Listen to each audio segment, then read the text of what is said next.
तो हेलो बच्चों, आज हम लोग पढ़ने वाले हैं इंटीग्रेशन बाय सब्स्टिट्यूशन। ठीक है, तो इंटीग्रेशन के अभी तक 2 लेक्चर पूरे हो गए हैं। ठीक है, अगर आपने नहीं देखा है 2 लेक्चर तो 2 लेक्चर अपलोड कर दिए गए हैं चैनल पे, उसको जाके देख सकते हो। ठीक है, अब हम उसी क्रम में अभी तक केवल हम आपको बेसिक बताएं इंटीग्रेशन का ये। ठीक है, सारे फार्मूले और जितना उस पर क्वेश्चन लग सकते थे क्वेश्चन आपको बता दिए गए हैं। आज हमारा जो लेक्चर रहेगा, तीसरा लेक्चर रहेगा इंटीग्रेशन का। अब उसी क्रम में हम आगे बढ़ेंगे। अब इंटीग्रेशन में ऐसे फंक्शन आए, इसे कहते हैं कंबाइंड फंक्शन या बोलते हैं कंपोजिट फंक्शन। मतलब फंक्शन के अंदर फंक्शन आएगा, तब हम कैसे उसका इंटीग्रेशन करेंगे, तो वही तरीका को हम लोग नाम देते हैं इंटीग्रेशन बाय सब्स्टिट्यूशन, मतलब प्रतिस्थापन द्वारा समाकलन। जैसे फॉर एग्जाम्पल अभी तक आपने पढ़ा, जैसे मान लो अगर मैं आपसे पूछूंगा साइन एक्स का इंटीग्रेशन क्या होता है, तो आप बताओगे सर माइनस कॉस एक्स होता है। ठीक है, लेकिन अगर साइन 2x आ जाता है, साइन 2x का इंटीग्रेशन क्या होगा, तो उसका इंटीग्रेशन कैसे करेंगे। यहाँ पे 2x आ गया है, अब यहीं पे इसका यूज करने वाले हैं, सब्स्टिट्यूशन मेथड का यूज करेंगे।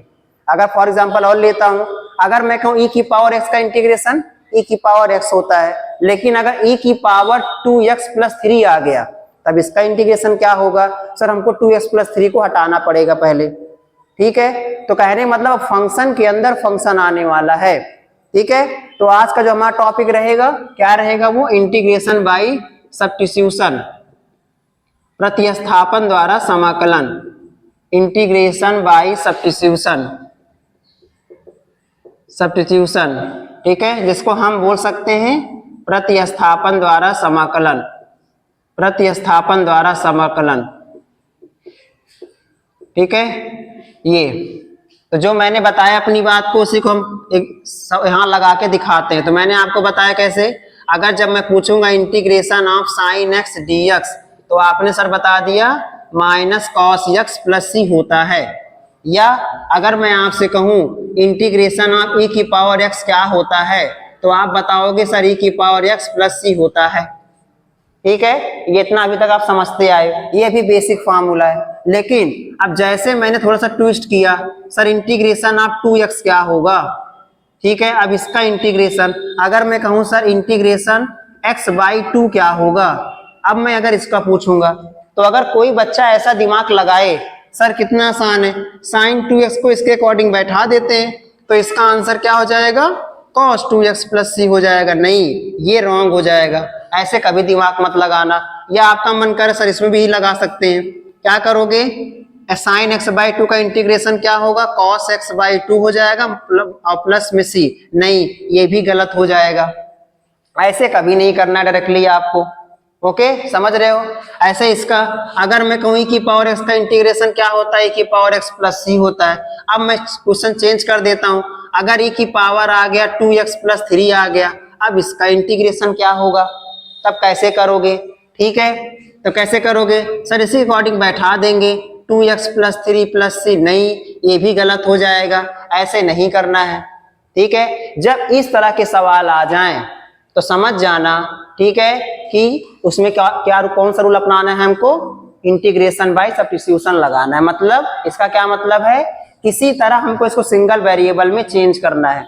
अभी ये 2x, देखो मैंने क्या बोला, जब फंक्शन के अंदर फंक्शन आ जाए इसे कहते हैं कंपोजिशन ऑफ फंक्शन। मैंने पढ़ाया हुआ है फंक्शन में फलनों का संयोजन। देखो बताओ यहाँ पे कुल कितने फंक्शन दिख रहे हैं आपको, 2 फंक्शन ना, इसमें 2 फंक्शन है। कौन कौन से फंक्शन है बताओ, एक सर e की पावर x है और एक फंक्शन क्या है बताओ 2x + 3 है। देखो इधर ये कौन सा फंक्शन है, f(x), ये कौन सा फंक्शन है, g(x)। मैं लेट कर ले रहा हूं। अब देखना मैं आपको एक बात और सिखा रहा हूं लगे हाथ, कैसे किसी फंक्शन को कंबाइन किया जाता है। यहां से आपका 1 मार्क का क्वेश्चन पूछा जाता है एग्जाम में। ठीक है, ऐसे ऐसे अलग अलग दिया रहेगा, अब बोलेगा बताओ इसका मान बताओ, f(g(x) की वैल्यू बताओ क्या होगा। ठीक है, अलग अलग करके दिया हुआ है। ठीक है, अब इसको कंबाइन करना है, एक साथ बताना है क्या होगा। बताओ हम लोग इसको क्या पढ़ते हैं, बताओ फॉक पढ़ते हैं ना, फॉक करके पढ़ सकते हो या FOG पढ़ सकते हो अपने अकॉर्डिंग, जिसको जो सा लगे, या f(g) पढ़ो। बताओ इसकी वैल्यू क्या होगा, इसको कैसे लिखेंगे, f(g(x), ऐसे करके लिखा जाता है। ये सही है। कभी भी कहीं अगर ऐसा फंक्शन दिखे तो इसको ऐसे कर लेना। अब बताओ जी ऑफ एक्स की क्या वैल्यू है, जी ऑफ एक्स की वैल्यू 2x प्लस 3 है। ओके, अब बताओ f में फंक्शन क्या दिया हुआ, अगर x है तो x है ना, अगर 2 होगा 2 होगा, 3 होगा 3 होगा, तो बताओ f के लिए इसकी वैल्यू क्या हो जाएगा सर, e की पावर 2x प्लस 3। तभी मैंने कहा प्रतिस्थापन का यूज कहाँ करते हो, हमेशा कंबाइंड फंक्शन में, संयोजन फलन में यूज करते हो। देखो यहाँ पे, अच्छा बताओ यहाँ पे कुल कितने फंक्शन है, यहाँ भी आपको 2 फंक्शन दिखाई दे रहे हैं, चलो अलग अलग करो। बताओ पहला फंक्शन क्या मिल गया हमको, sir f of x equal to sine x मिल जाएगा, और दूसरा फंक्शन क्या मिल जाएगा बताओ, एक्स बाई 2। अब इनको कंबाइन करो आपस में, जैसे कंबाइन करोगे सर देखना भी क्या बन जाएगा, जो क्वेश्चन लेकर चल रहे वही आ जाएगा। चलो कंबाइन करो, बताओ जी ऑफ एक्स की क्या वैल्यू है, एक्स बाई 2। अब f की वैल्यू x बाई 2 कहाँ रख दो, साइन में रख दो। ठीक है, बताओ क्या हो जाएगा फंक्शन फिर, सर साइन x अपॉन में 2। आया कि नहीं समझ में? तो मैं समझाना चाह रहा हूं कि हम जो इंटीग्रेशन में आज पढ़ने वाले हैं, ठीक है, कैसे जानोगे कि प्रतिस्थापन ही लगाना है, यही पहचानना आपको सिखा रहे हैं। जैसे आपको लगा कि कुछ जो बेसिक फार्मूले से अलग दिख रहा है, ठीक है, बेसिक फार्मूला मतलब ये सब बेसिक फार्मूला है, जैसे इसमें वेरिएबल में कुछ जुड़ रहा है, कुछ माइनस हो रहा है, कुछ प्लस हो रहा है, माइनस हो रहा है कुछ ना, तो समझ जाना इसमें क्या लगने वाला है, प्रतिस्थापन। ओके, लेकिन अब प्रतिस्थापन में भी कई सारे फार्मूले किताबों में बना दिया गया है, तो कितने सारे फार्मूले आप याद करोगे, नहीं याद करना है। इसीलिए कहता हूं हमेशा प्रोसेस पे ध्यान दिया करो, कोई चीज बना कैसे समझ लिया करो उसको, जिससे कि आपको ज्यादा रटना ना पड़े, समझ जाओगे तो आप बना सकते हो जल्दी जल्दी। ठीक है, तो आज हम इसी को अच्छे से सब कवर करते हैं। चलो फिर पहले शुरुआत करते हैं बेसिक से, और उसके बाद फिर ऐसे बहुत सारे क्वेश्चन लगाने वाले हैं। शुरू में आपको फंक्शन पहचानने में दिक्कत हो सकता है, ठीक है, लेकिन जैसे कई सारे क्वेश्चन लगाओगे आपको अच्छे समझ में आएगा। तो मैं कुछ क्वेश्चन यहाँ पे ट्राई करता हूँ, ठीक है, तो देखें यहाँ पे।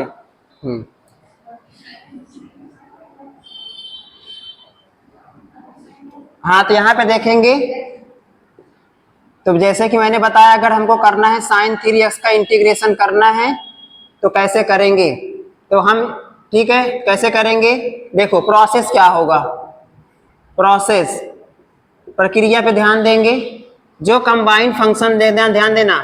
अब फार्मूला बताओ, अगर आपको लग रहा होगा सर कौन सा फार्मूला अप्लाई होगा इसमें, साइन एक्स dx वाला फार्मूला अप्लाई होगा। तो देखो साइन फंक्शन सेम है, बस वेरिएबल चेंज हो रहा है, तो जो वेरिएबल में आपको डिफरेंस दिखेगा उसको आप क्या करोगे हमेशा बच्चा, उसको आप टी मानोगे। ठीक है, हमारा उद्देश्य क्या है, दिए गए फंक्शन को, अभी यहाँ 2 फंक्शन है, 2 फंक्शन को चेंज करना है एक फंक्शन में। एक फंक्शन में चेंज करने के लिए हम दिए गए फंक्शन को, वेरिएबल को टी मान लेंगे, ओनली वेरिएबल को टी मान लो। ठीक है, अब जब टी मानोगे ना तो करना पड़ेगा इसका डिफरेंशिएशन, अवकलन करेंगे, किसके सापेक्ष, एक्स के सापेक्ष करेंगे अवकलन, differentiation with respect to x. चलो करो, अवकलन करना आप सभी को आता है। जब करेंगे अवकलन दोनों सब पक्षों का, D D x of 3x और क्या लिखोगे, D D x of T, ऐसे दोनों साइड का मैंने x के सापेक्ष अवकलन कर दिया। ऐसा क्यों कर रहे हैं, क्योंकि आपका वेरिएबल अब चेंज हो रहा है, x से t में जा रहा है, तो x से t में जाने के लिए हमको इसको हटाना है और इसको dx की वैल्यू को हटाना है।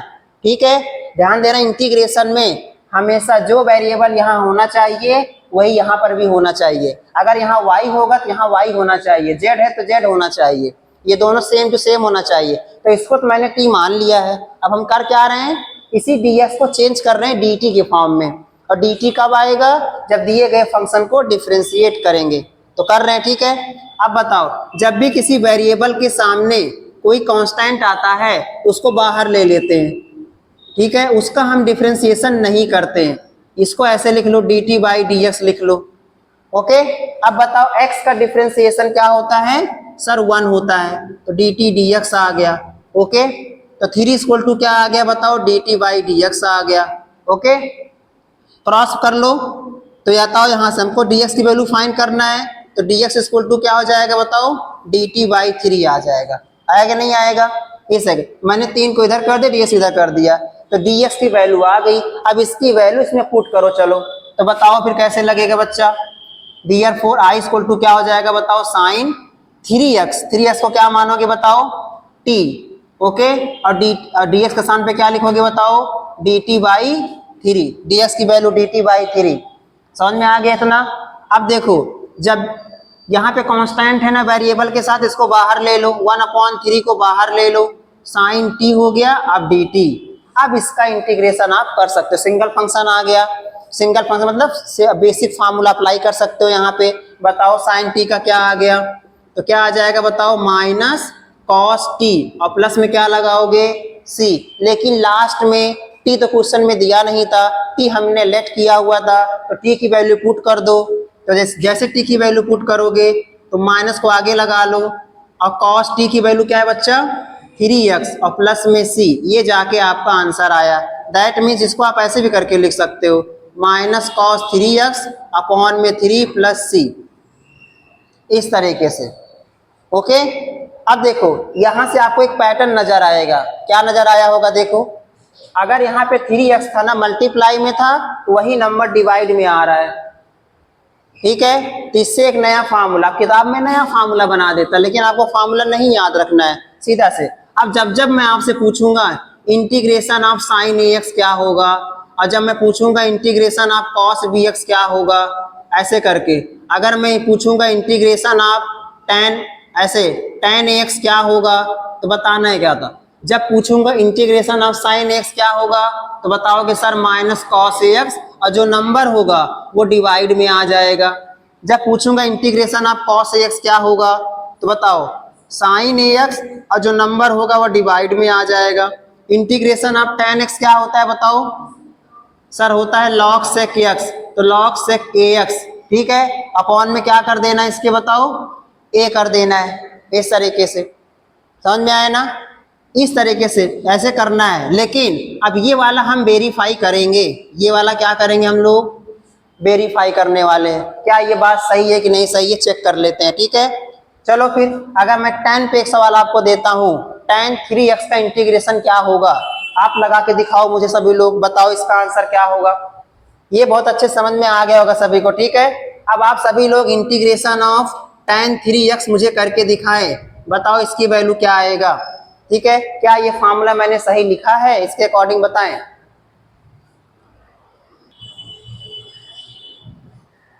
तो आप लोग लगा रहे होंगे tan 3x का, ठीक है। तो इंटीग्रेशन ऑफ tan 3x बहुत लोगों का आ भी गया होगा। तो इंटीग्रेशन में क्या कह रहा था, इंटीग्रेशन tan 3x, इसका इंटीग्रेशन क्या होगा, ठीक है। तो वही है सर, हम फार्मूला जानते हैं, integration of tan x dx equal to होता है log sec x होता है। लेकिन ये फार्मूला तभी अप्लाई करना है बच्चा जब ये सिंगल फंक्शन में होगा। अभी ये 2 फंक्शन में है, तो पहले क्या करें, इसको सिंगल फंक्शन में चेंज करेंगे। तो इसको हम क्या कर रहे हैं बताओ, लेट कर सकते हैं, फिर से 3x को हम t लेट करेंगे। अब करेंगे इसका डिफ्रेंसिएशन, ठीक है। अब डिफ्रेंसिएशन बार बार आप लोग को इस तरीके से नहीं करना है, थोड़ा शॉर्ट में करना है। कैसे करोगे, 3 ऐसे करके लिखना, 3 dx इक्वल टू dt, ऐसे करना है डायरेक्टली, ठीक है। तो यहाँ से dx की वैल्यू फाइंड कर लो, dt अपॉन में 3। अगर जिसको इस तरह से डिफ्रेंसिएशन नहीं आ रहा है, जैसे इसके पहले मैंने बताया था, उस तरह से कर सकता है, ठीक है। लेकिन आप डायरेक्टली करना शुरू करें।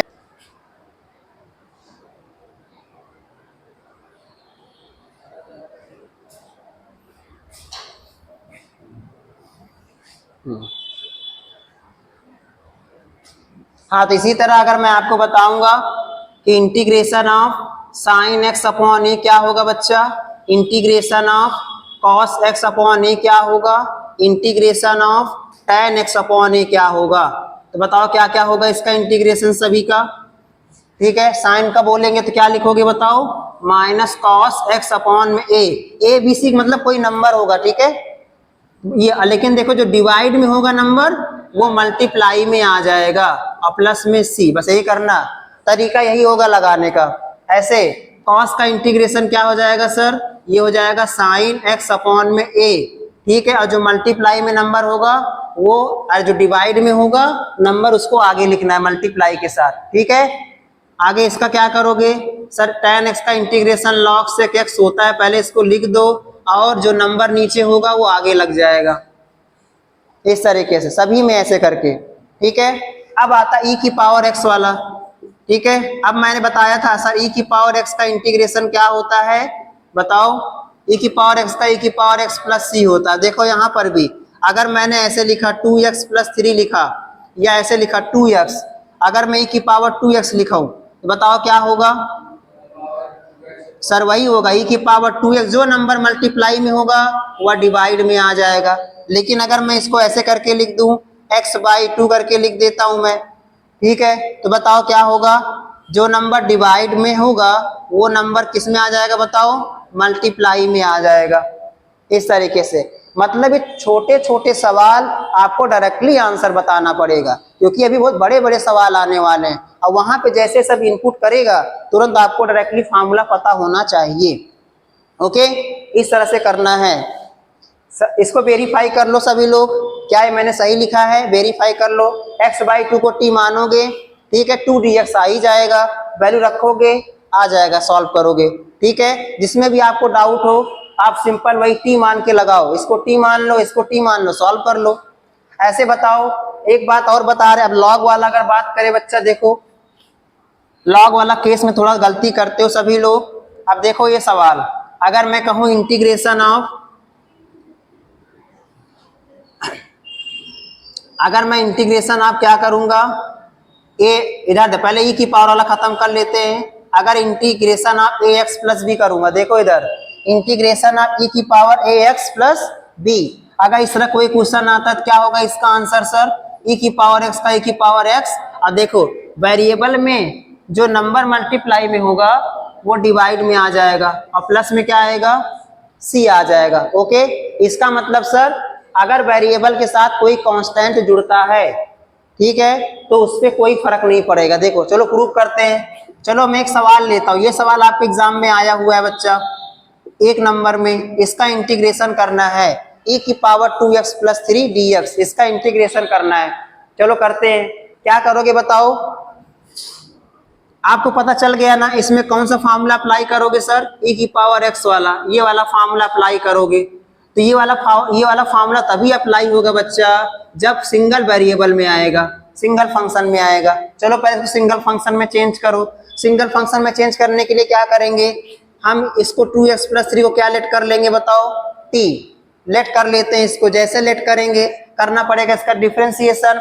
डिफरेंशिएशन क्यों करेंगे, जिससे हमको dx की वैल्यू मिल जाए। चलो करो इसका डिफरेंशिएशन, डायरेक्टली करेंगे 2dx, और किसी भी कांस्टेंट का डिफरेंशिएशन करते हैं 0 हो जाता है, किसी भी कांस्टेंट का डिफरेंशिएशन 0। ठीक है, ये हो गया dt, ठीक है, ये हो गया 2dx बराबर क्या हो गया dt। तो dx की वैल्यू क्या आ गई बच्चा, हमारा dx की वैल्यू आ गई है dt/2। ठीक है, अब इस dx इक्वल टू dt/2 की वैल्यू अपने क्वेश्चन में पुट करने वाले हैं क्वेश्चन में। ठीक है, तो बताओ y की वैल्यू क्या आ जाएगा, e की पावर, इसको मैंने t लेट किया, e की पावर t हो गया, और ds की वैल्यू पुट कर दो, dt/2 हो जाएगा। ठीक है, कांस्टेंट को इंटीग्रेशन से बाहर लेंगे, ठीक है, 1/2 e की पावर t dt हो जाएगा। सिंगल फंक्शन में चेंज हो गया। ये वाला फार्मूला यहाँ पे अप्लाई कर लेंगे। जब ये वाला फार्मूला यहाँ अप्लाई करेंगे, e की पावर t का क्या हो जाएगा इंटीग्रेशन, सर e की पावर t हो जाएगा, प्लस में c लगाएंगे। अब t की वैल्यू पुट करेंगे, जब t की वैल्यू पुट करें कितना दिया हुआ बताओ, 2x प्लस 3, और प्लस में लगाएंगे c, ये जाके अपना आंसर आ गया। ठीक है, इस तरीके से लगाएं। जिसको डिफरेंशिएशन में दिक्कत हो रहा है लॉन्ग तरीके से डिफरेंशिएट करे आ जाएगा। तो मैंने फाइनली आपको सभी बेसिक क्वेश्चन बता दिया है, बस एक लॉग वाला बच रहा है, लॉग वाला भी बता देते हैं, फिर हम डिफिकल्ट क्वेश्चन अप्लाई करते हैं। तो देखिए यहाँ पे अगर लॉग के केस में क्वेश्चन आता है तब कैसे लगाओगे। ठीक है, तो अगर बच्चा लॉग आ गया, देखो क्वेश्चन इस तरह से आएगा, इंटीग्रेशन ऑफ, अगर मैं कहूं यहाँ पे आपको पता ही होगा log x क्या होता है, इंटीग्रेशन ऑफ log x का, अरे सॉरी log x का नहीं, 1/x का इंटीग्रेशन क्या होता है सर, log x होता है, और प्लस में c लगाते हैं। ठीक है, अगर मान लो इस तरीके से आ गया integration of 1/x plus a, जब भी कोई इंटीग्रेशन, a माने कोई नंबर, ठीक है, जब भी वेरिएबल के साथ कोई नंबर आएगा तो भैया इसका इंटीग्रेशन कुछ चेंज नहीं होने वाला है, इसको सिंपली ऐसे करके लिख देना है log x प्लस ए ऐसे करके। ठीक है, अगर मैं कहूँ, आपको एग्जांपल देता हूँ, अगर मैं कहूँ इंटीग्रेशन, अगर माइनस होगा माइनस से भी काम चल जाएगा। ओके, तो बताओगा मैं इंटीग्रेशन आप वैसे मान लो दिया मैंने x माइनस 1 दे दिया या x माइनस 5 ले लो। ठीक है, इसका इंटीग्रेशन बताना है तो क्या करो, इसमें आप x माइनस 5 को देखो। प्रॉब्लम क्या है ना, ये सिंगल फंक्शन ही है ना, इसमें दो फंक्शन है ही नहीं है, इसमें क्या है, दो फंक्शन नहीं है, इसीलिए फार्मूला डायरेक्टली अप्लाई हो जा रहा है। जिसमें 2-3 फंक्शन आते हैं उसमें फार्मूला अप्लाई नहीं हो पाता डायरेक्टली। ठीक है, ये तो सिंगल फंक्शन पहले से ही बनाओ, लेकिन फिर भी अपनी संतुष्टि के लिए x माइनस 5 क्या लेट कर लो बताओ, t, करो इसका डिफ्रेंसिएशन, dx ये हो जाएगा 0 इसका डिफ्रेंसिएशन, और ये हो जाएगा dt। ओके, तो बताओ dx इक्वल टू क्या आ गया, dt आ गया ना। अब इसकी वैल्यू यहाँ पुट करोगे तो बताओ क्या हो गया, सर x माइनस 5 को आपने t लेट किया है और dx हो गया dt, देखो सिंगल फंक्शन। अब कर दो इसका इंटीग्रेशन, क्या हो जाएगा log t और प्लस में c। अब t की वैल्यू पुट कर दो, जैसे t की वैल्यू पुट करोगे तो आपका फाइनली आंसर आ जाएगा x माइनस 5। इस तरीके से समझ में आया ना। लेकिन देखो थोड़ा सा ट्विस्ट है, अगर सवाल मान लो ऐसे आ गया, अगर सवाल में थोड़ा सा मैं चेंज कर देता हूं तब बताओ कैसे होगा ये। अगर मैं कहूँ इंटीग्रेशन ऑफ, ऐसे दे दे रहा हूं मैं 1 अपॉन में, अगर मैंने दे दिया 2x प्लस 5 करके दे दिया, अब इसका इंटीग्रेशन बताना है क्या होगा, 1 अपॉन 2x प्लस 5, कोई नंबर आ गया है वेरिएबल के साथ, तो कैसे करोगे।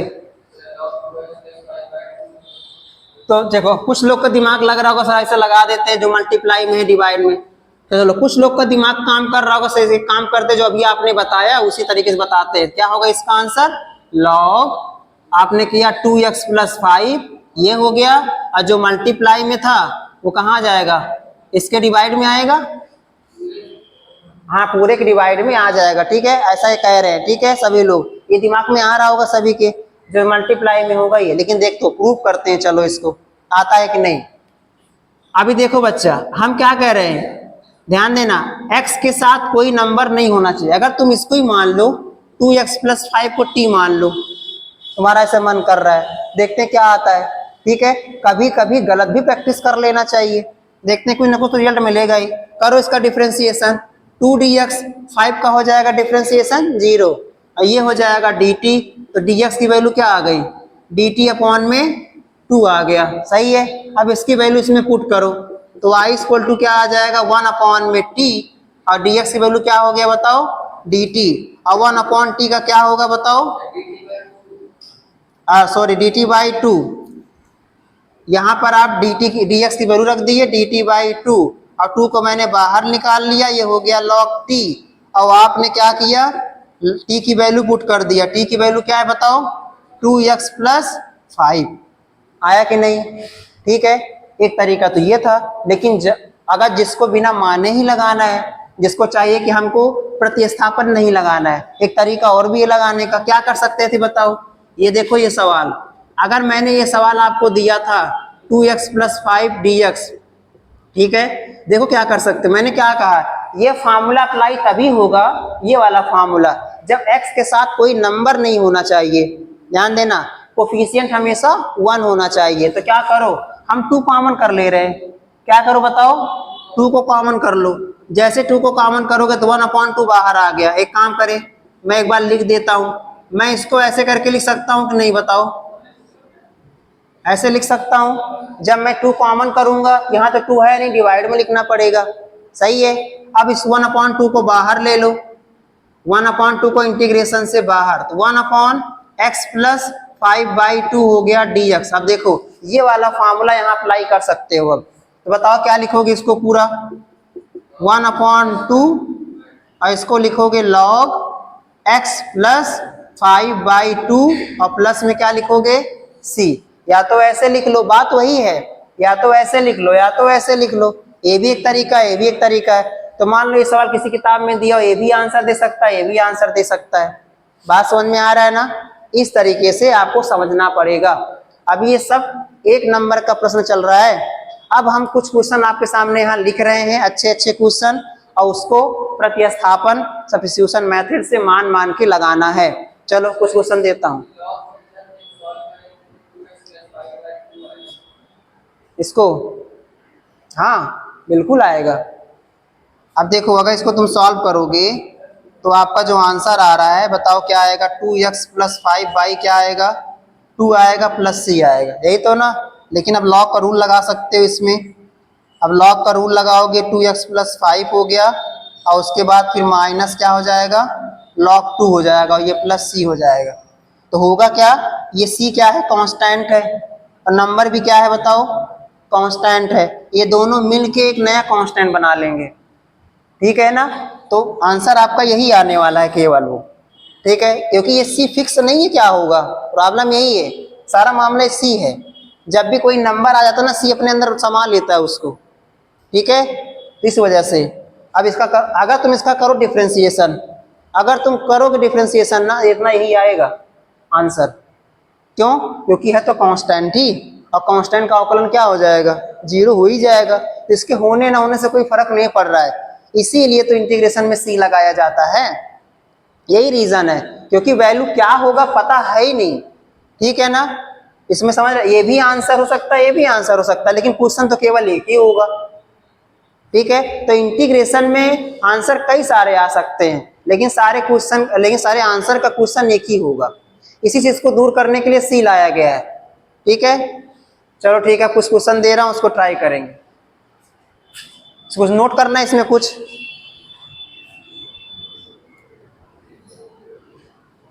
नोट कर लो, सारे फार्मूले वाले जो नोट करना है। तो जितना अभी तक आपको मैंने पढ़ाया है, ठीक है, उसके आधार पे मैंने यहाँ पे कुछ सब्स्टिट्यूशन पे बेस क्वेश्चन दिया हुआ है, ठीक है। तो 5 क्वेश्चन आपके सामने हैं, चलो इसको लगाने का शुरुआत करते हैं। तो देखेंगे यहाँ पे पहला question, integration log x/x dx, इसकी वैल्यू क्या होगा। तो क्या करेंगे, इसमें हम क्या यूज करेंगे बताओ, सब्स्टिट्यूशन मेथड। क्यों यूज करेंगे, क्योंकि हमको 2 फंक्शन मिल गया है, हमें इसको सिंगल फंक्शन में चेंज करना पड़ता है। तो हम क्या करेंगे, log x को क्या मान लेंगे, सपोज करेंगे इसको लेट log x = t, ठीक है। अब सब्स्टिट्यूशन मेथड में क्या होता है, इसको हमको डिफरेंशिएट करके dx की वैल्यू फाइंड करना होता है। चलो करो इसको डिफरेंशिएट। log x का डिफरेंशिएशन मतलब अवकलन क्या होता है, 1/x, और फिर dx = हो गया dt। तो यहाँ से dx की वैल्यू आ गई x dt, ठीक है। बस अब सब चलो रिप्लेस करो वेरिएबल को।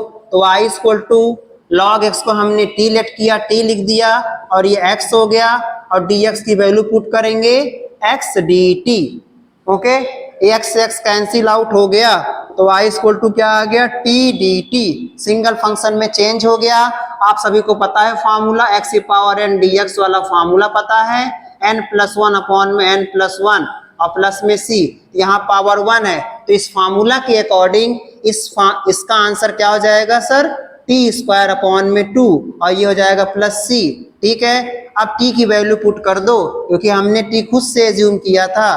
तो ये हो जाएगा log x का होल स्क्वायर अपॉन में 2, और ये प्लस c, ये जाके आपका रिक्वायर्ड आंसर आया, ठीक है। कितनी आसानी से आ गया, ऐसे लगाते रहोगे हो जाएगा। ऐसे हम लगाते हैं क्वेश्चन नंबर 2, इसको अच्छे से नोट कर लें। तो आप सभी को समझ में आ रहा होगा अच्छे से। पहला क्वेश्चन में हमने log x को t मान के लगा लिया, ठीक है। अब आता है सेकंड वाला क्वेश्चन। तो देखें सेकंड वाले क्वेश्चन में क्या कह रहा है, इंटीग्रेशन sec² 3x + 5 dx, ठीक है। तो पहले क्वेश्चन को देख के पहचाना करो, सर इसमें कौन सा फार्मूला अप्लाई हो सकता है। सर इसमें एक फार्मूला अप्लाई होगा इंटीग्रेशन sec² x का, क्योंकि ये इसी टाइप का दिख रहा है। तो sec² dx का इंटीग्रेशन क्या होगा बच्चा, tan x, और प्लस में c होता है। लेकिन ये फार्मूला तभी अप्लाई होगा जब ये सिंगल फंक्शन में चेंज होगा। अभी यहाँ 2 फंक्शन है, ओके। तो पहले इसको सिंगल फंक्शन में चेंज करो, और सिंगल फंक्शन चेंज में होने के लिए क्या यूज करते हैं, सब्स्टिट्यूशन मेथड। तो इसको चलो t मान लो। अब क्या करो बच्चा, 3x + 5 को t लेट कर लो। अब कर दो इसका डिफरेंशिएशन और फाइंड कर low value d of x। चलो करो इसका डिफरेंशिएशन। 3dx और 5 का डिफरेंशिएशन 0 और ये हो गया dt। अब यहाँ से dx की वैल्यू फाइंड कर लो, dt अपॉन में 3। अब इसकी वैल्यू यहाँ पुट करो और वेरिएबल को रिप्लेस करो, तो सेक स्क्वायर इसकी वैल्यू हमने t लेट कर लिया है और dx की वैल्यू क्या लेट फाइंड करा है, dt बाई 3। अब 1/3 को बाहर ले लो, 1/3 को बाहर लेंगे तो हो जाएगा सेक स्क्वायर t dt। हो गया ना सिंगल फंक्शन में चेंज। अब ये वाला फार्मूला अप्लाई कर सकते हो, दैट मीन्स 1/3 इसकी जगह क्या लिखेंगे हम लोग, tan t लिखेंगे और प्लस में c, और t की वैल्यू हमने लेट किया हुआ है 3x + 5, इसकी वैल्यू यहाँ पे पुट करो और अपना आंसर प्राप्त करें। ठीक है, 3x + 5 प्लस में c। ठीक है, अब जिस बच्चे को आता है डायरेक्टली लगा सकता था इस सवाल को। ठीक है, क्योंकि ये हो गया tan x और जो मल्टीप्लाई में होगा वो डिवाइड में आ जाएगा। जिसको आता है तुरंत बताएगा इसका आंसर। ठीक है, नहीं तो ये पूरा प्रोसेस मैंने बता दिया आपको, आप इसको लगा सकते हो। ठीक है, अब हम क्वेश्चन नंबर 3 ट्राई करते हैं।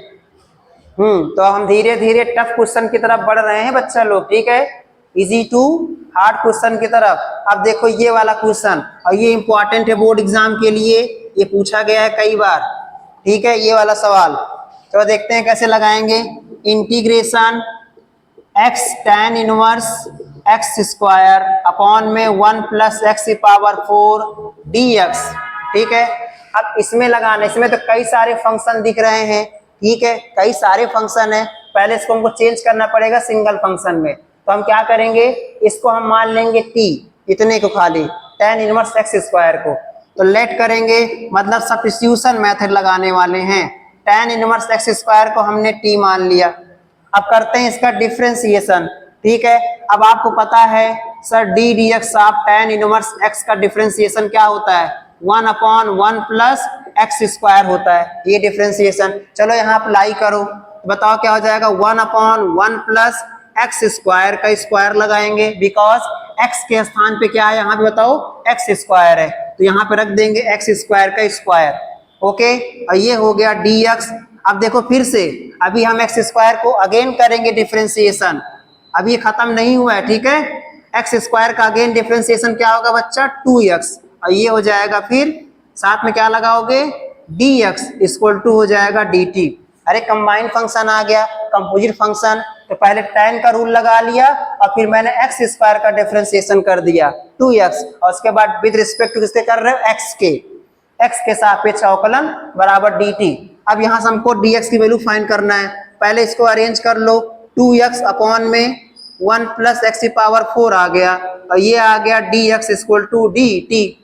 ठीक है, तो बताओ dx की वैल्यू क्या आ गई सर, dx की वैल्यू dt अपॉन में क्या आ गई बताओ, dx की वैल्यू बताओ कितना आ जाएगा, चेंज कर लो, 1 + x⁴ और dt अपॉन में क्या आएगा बताओ, 2x। चलो इस dx की वैल्यू यहाँ पे रखो। ठीक है, और t की वैल्यू पुट करो, देखते हैं क्या आता है। तो i = इंटीग्रेशन x, इसको मैंने t लेट कर लिया है और इसको, ठीक है, इसको ऐसे रहने दो, और उसके बाद फिर dx की वैल्यू पुट करो, 1 + x⁴ dt अपॉन में क्या हो गया, 2x। ठीक है, अब सब वेरिएबल रिप्लेस करो, ये x कैंसिल आउट हो गया और ये वाला इससे कैंसिल आउट हो गया। बताओ क्या आ गया, केवल t बचा और dt, और क्या बचा अपॉन में 2 बचा है। ठीक है, तो बताओ फिर क्या हो जाएगा इसका इंटीग्रेशन बच्चा, सर 2 को बाहर ले लेंगे। ठीक है, और t का इंटीग्रेशन क्या होगा, अभी बताए थे t² / 2 हो जाएगा और प्लस में c। ठीक है, अब t की वैल्यू पुट करो, तो फाइनली आपका इंटीग्रेशन क्या आ जाएगा, 1/2, और t की वैल्यू पुट कर दो, tan इनवर्स x², और ये हो जाएगा होल स्क्वायर, और प्लस में क्या हो जाएगा, c हो जाएगा। ये जाके आपका आंसर आ जाएगा। ठीक है, क्या हो जाएगा, ये 2 × 2 = 4, ये हो जाएगा 4। ठीक है, ये जाके आपका रिक्वायर्ड आंसर आएगा। ठीक है, ये आपस में मल्टीप्लाई हो जाएगा। आया कि नहीं, ठीक है, आसान था ना, बस थोड़ा सा ध्यान देना पड़ेगा क्या किसको कब लेट करना है, आ जाएगा, डोंट वरी। यही तो हम लोगों ने 3 क्वेश्चन अच्छे से सॉल्व कर लिया ना। अब क्वेश्चन नंबर 4 क्या कह रहा है, चलो इसको लगाते हैं। इसका तो आंसर आप सभी लोग देख के बताओगे, सर इसका आंसर -cos x + c आएगा। ना, इसका आंसर क्या आएगा, माइनस कॉस एक्स प्लस सी, क्योंकि इसके पहले वाले वीडियो में मैंने बताया था ई की पावर लॉग एक्स क्या होता है, एक्स होता है, तो ई की पावर लॉग साइन एक्स क्या हो जाएगा, साइन एक्स हो जाएगा, और साइन एक्स का इंटीग्रेशन माइनस कॉस एक्स ना। तो मैंने क्या बताया था, देखो कितना आसान है ये इंटीग्रेशन, ई की power log sine x D x, ठीक है, इसकी वैल्यू बताना है। तो बताओ क्या करेंगे, हमने रूल बताया था आपको, ठीक है, जब भी कोई लॉग ई की पावर में आएगा, ई की पावर लॉग एक्स क्या किसके बराबर होता है, एक्स के बराबर होता है, ठीक है, जब इसका बेस ई होता है, और जब बेस ना दिया हो तो हमेशा ई मान के चलना है। इसका मतलब सर इसका भी आंसर क्या हो जाएगा, ये दोनों कैंसिल आउट हो जाएगा, केवल साइन एक्स और डी एक्स बचेगा, और साइन एक्स का integration minus cos x plus c, ठीक है, बस ये फाइनली अपना आंसर आ गया, ठीक है। अगर लेकिन जिसको फिर भी लगाना हो सब्स्टिट्यूशन मेथड लगा दे, अगर चाहो तो भाई ये चीजें होता है कि तुमको लगाना ही लगाना है, तो क्या करो, लॉग साइन को टी मानो, ठीक है, लॉग साइन को टी मानोगे आएगा, ठीक है, चलो ट्राई कर ही लेते हैं, भाई वही करोगे, तुम लोग का दिमाग तो वही करेगा, ठीक है। अब अगर मैं इसको फिर से एक बार लगाऊं सब्स्टिट्यूशन मेथड से, तो क्या कर सकता हूं मैं, लेट करूंगा सर लॉग साइन एक्स को, अगर हम टी लेट करते हैं, ठीक है, तो लॉग साइन को टी लेट करेंगे तो क्या हो जाएगा, 1 अपॉन साइन एक्स, ठीक है, करो डिफ्रेंसिएशन इसका, तो हो जाएगा पहले 1 अपॉन साइन, और साइन का करोगे डिफ्रेंसिएशन तो हो जाएगा कॉस एक्स, ठीक है, और ये हो जाएगा डी एक्स इक्वल टू क्या हो जाएगा, डी टी, और कॉस अपॉन साइन क्या बनाएगा बताओ, cot x, cos upon sine cot x, और डी एक्स इक्वल टू हो जाएगा डी टी, यहां से डी एक्स की वैल्यू फाइंड कर लो, तो डी एक्स की वैल्यू क्या आ जाएगी, डी टी अपॉन में कॉट एक्स आ जाएगा, चलो इसकी वैल्यू पुट करते हैं, आई ई की पावर कॉट एक्स, ठीक है, और इसके बाद क्या हो जाएगा, ये डी एक्स की वैल्यू क्या रखेंगे, अरे सॉरी इसको हमने टी माना है ना, ई की पावर टी, और डी एक्स की वैल्यू क्या हो जाएगा, d t by cot x, ठीक है। अब ये उसके बाद, और अब देखो ये ज्यादा ध्यान देंगे, अब यहाँ पे आ गया है कॉट एक्स, और पूरा वेरिएबल टी में है, फिर ये एक्स में है, ठीक है ना, इसलिए मैं कहता हूँ कभी कभी गलत भी ट्राई कर लेना चाहिए, ये मानने पे अप्लाई नहीं हो पा रहा है। अगर आपने इसको माना टी लॉग साइन एक्स को, क्योंकि आपका मन किया मान के लगा रहे थे, तो फंक्शन सिंगल फंक्शन में चेंज ही नहीं हो रहा है, देखो इसमें दो वेरिएबल आ जा रहा है, टी भी आ जा रहा है, एक्स भी आ जा रहा है, इसका मतलब ये सवाल सब्स्टिट्यूशन के मेथड से तो नहीं लगा पाएंगे, इसमें हमको लॉग की प्रॉपर्टी लगानी पड़ेगी, ये आपको याद होनी चाहिए, ठीक है, नहीं तो फंस जाओगे, एक नंबर क्वेश्चन के लिए 10 मिनट लगाते रह जाओगे, समझ रहे हैं ना, तो ये इससे कहेंगे नॉट पॉसिबल, इस तरह से सब्स्टिट्यूशन मेथड से सवाल पॉसिबल नहीं हो सकता, ठीक है, ऐसे नहीं लगाएंगे। अब हमारा क्वेश्चन बचता है लास्ट, इसको लगाते हैं, क्वेश्चन नंबर 5 प्रैक्टिस प्रॉब्लम में फाइनली अपना लास्ट वाला क्वेश्चन, चलो इसको ट्राई करते हैं। तो क्वेश्चन क्या कह रहा है, integration of sine a x plus b into cos a x plus b, और ये हो गया डी एक्स, ठीक है। अब इसको हमको सॉल्व करके इसका आंसर बताना है, तो बताओ, अब जानते हो साइन का इंटीग्रेशन कॉस होता है, कॉस का इंटीग्रेशन साइन होता है ना, तो आप किसी को भी टी मान लो, चाहे तो इसको टी मान लो, चाहे इसको टी मान लो, मतलब इंटीग्रेशन बाय सब्स्टिट्यूशन किसी में भी लगा दो। चलो किसको में लगा देता हूं बताओ, मैं साइन में, तो लेट कर लेता हूं मैं sign a x plus B को टी लेट कर लेता हूं, ठीक है।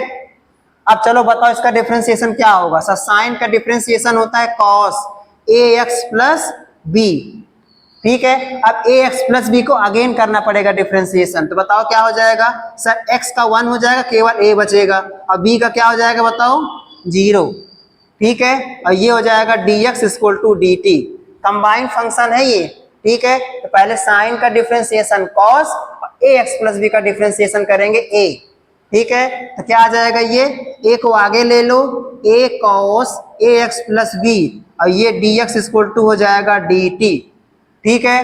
तो फाइनली हमको इसकी वैल्यू मिल गई, तो अगर यहाँ से आप निकालना चाहोगे डी एक्स की वैल्यू, तो डी टी अपॉन में ए cos a x plus B, चलो अब अपनी वैल्यू को रिप्लेस करो, तो आई इक्वल टू क्या हो जाएगा sir, sign a x plus B को आपने तो टी मान लिया है, ठीक है, और cos a x plus B इसको ऐसे लिखने दो क्योंकि इसकी वैल्यू हमको नहीं पता है, और डी एक्स की वैल्यू पुट कर दो सर डी टी अपॉन में ए cos a x plus B. ये देखो ये इससे कैंसिल आउट हो गया, ए को कांस्टेंट है बाहर ले लेंगे, केवल यहाँ बचेगा टी और डी टी, ठीक है। अब टी का इंटीग्रेशन क्या हो जाएगा बताओ, टी स्क्वायर अपॉन में 2, ठीक है ना, एक्स की पावर एन का फॉर्मूला लगाए हैं, ठीक है, और प्लस में लगाएंगे सी।